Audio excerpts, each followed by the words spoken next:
Ciao dalla Casa delle Farfalle. Anche oggi siamo qui con le nostre piccole bestiole e anche oggi è nato qualcosa di diverso. Per quest'anno è la prima volta che ci nasce la falena bombice dell'eilanto, Samia cinthia. È una specie di origine asiatica, Giappone, Cina, che è stata introdotta a metà del 1800 anche in Italia per la produzione della seta. Infatti questa falena, come le altre della sua famiglia, i saturnidi, produce un bozzolo costituito da un filo di seta rotolato migliaia di volte, da cui appunto noi produciamo il noto tessuto.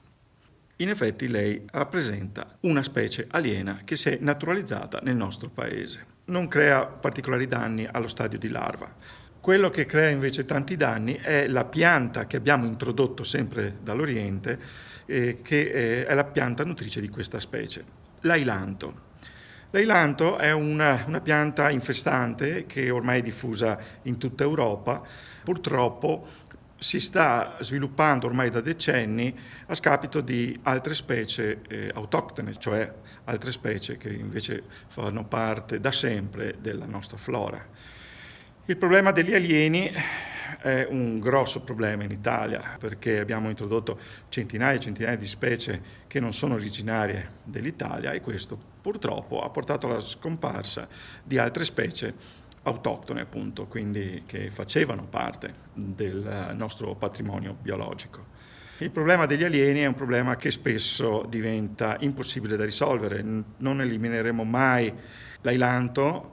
A questo punto non ci conviene neanche eliminare la bellissima falena dell'eilanto, perché? Perché è uno dei pochi predatori dell'eilanto, quindi è bene che ci sia anche il suo parassita a questo punto.